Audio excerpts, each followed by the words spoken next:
What's up, guys? Today we are doing a fly that almost needs no introduction, the psycho ant.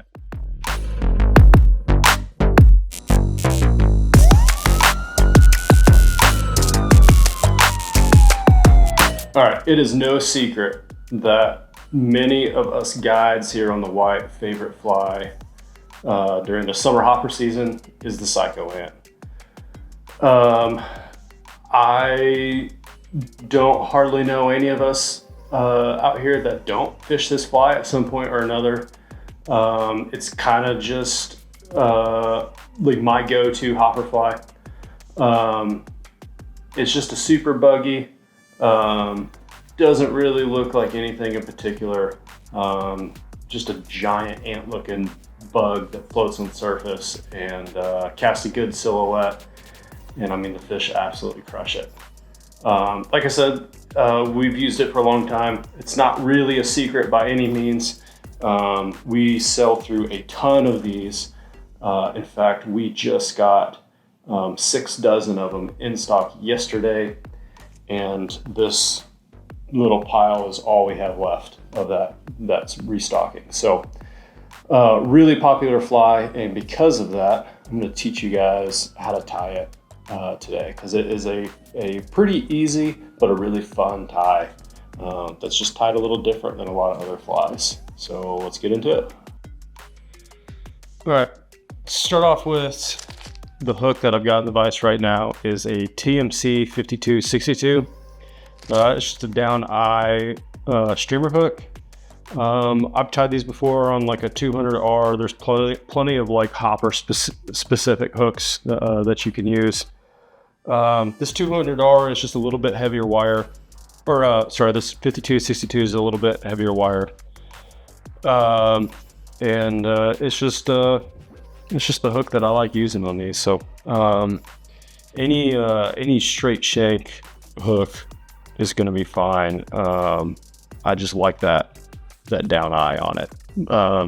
But to get started, I've got 140 black thread on my bobbin, and we're just going to start that thread.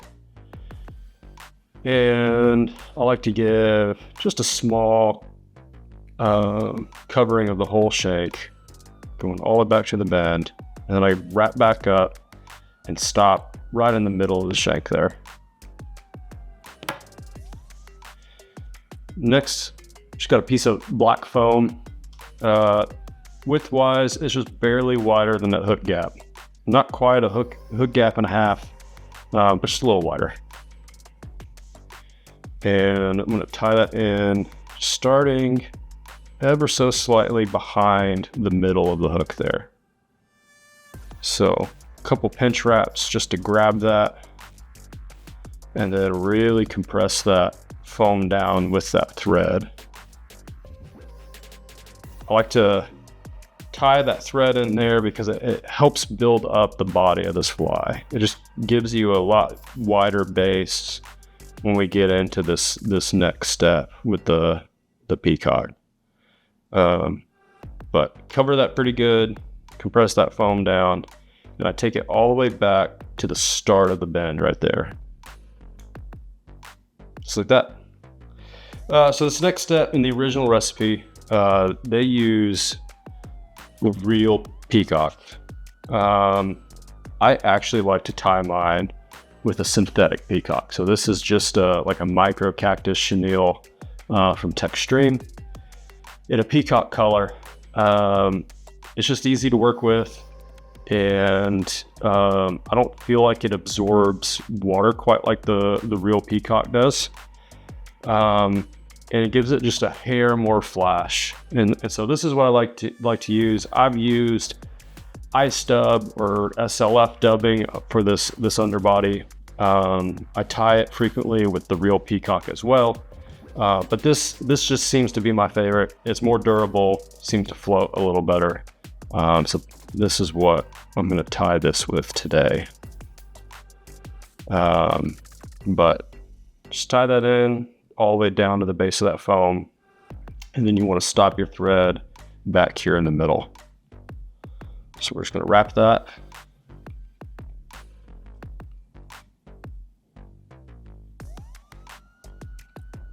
all the way back up to your thread.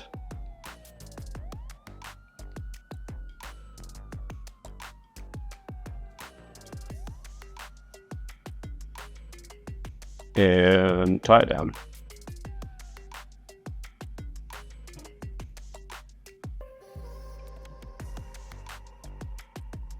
Okay, now we're going to fold that foam over. And you want to pull it pretty tight so that it kind of grabs and wraps around that chenille that we just wrapped. Little pinch wrap there and just get that like almost beetle looking body.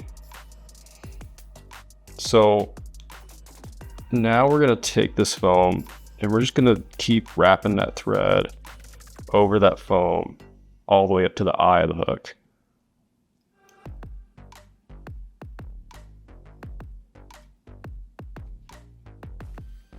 And I just check and see where I'm at so I know how much farther I've got to go. And I'm all the way up at the front. So same thing as we did before. I'm just going to really cover that foam, lock it in tight, kind of give me a smooth surface to work on here. Semi-smooth. And again, we're just using that foam to help us build up this body. Cool. Take this chenille again and tie it in.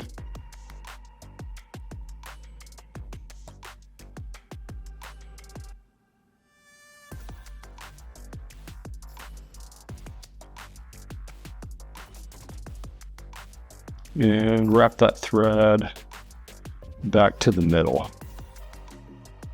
Kind of awkward with everything hanging off it for just a second. Wrap that chenille all the way down to back to the middle.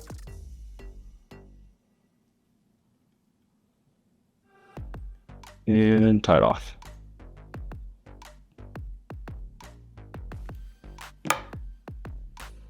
Take that foam and fold it back over. Pinch wrap again. Cinch it down. Now we can trim that.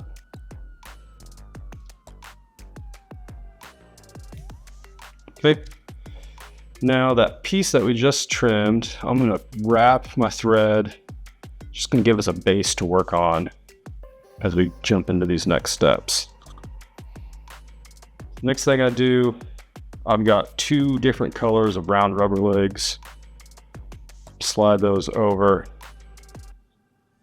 lock them in. And I'm gonna do the same thing on this side.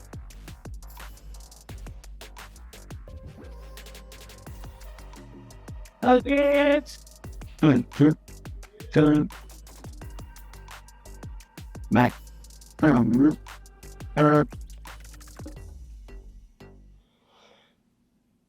All right, got those legs secured. Now I'm just gonna take some crystal flash, pretty good clump of it, set it right on top. Couple wraps to secure it, and trim it off. No.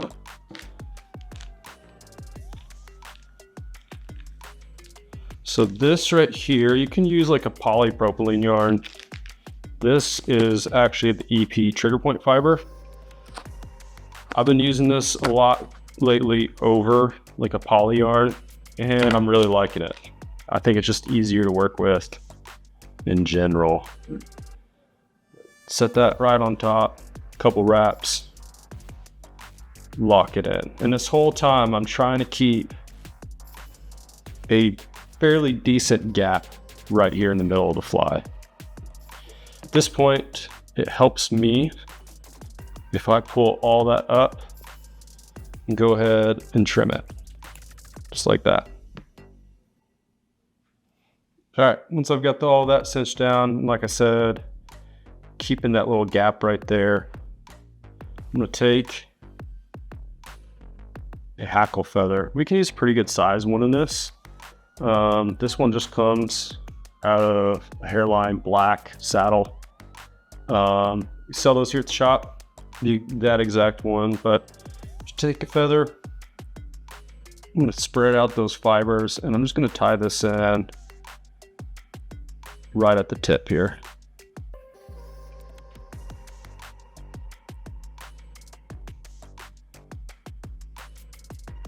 This is kind of the trickiest part of this tie.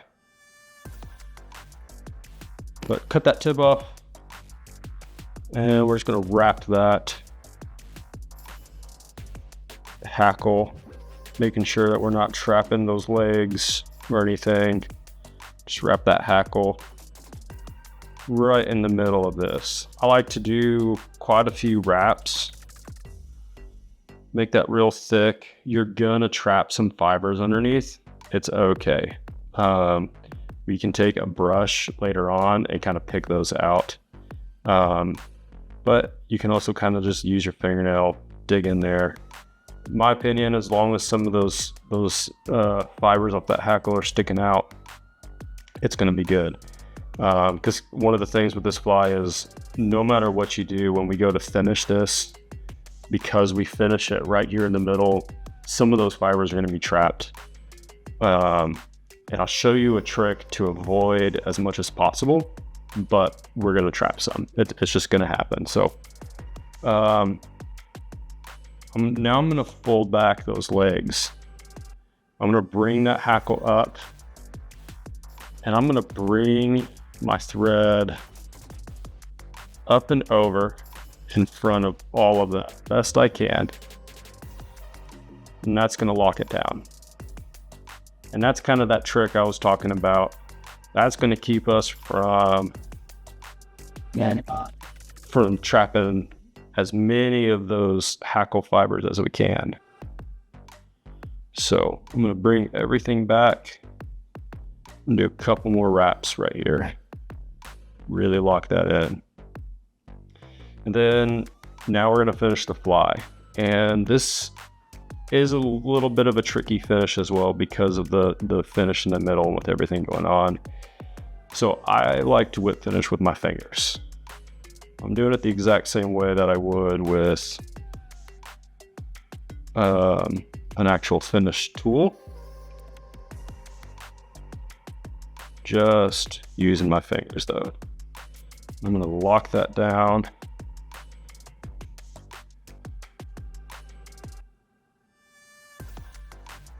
Do 2 turns on each, but I'm going to do it twice.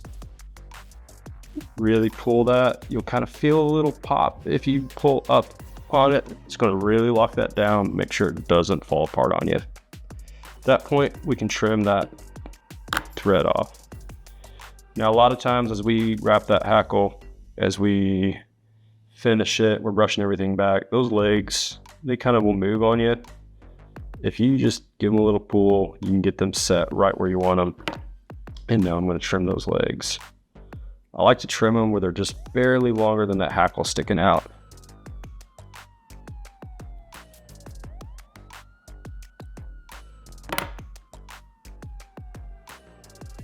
So the last step is we're going to trim those fibers off the belly of this fly. That just helps that fly sit flat on the water.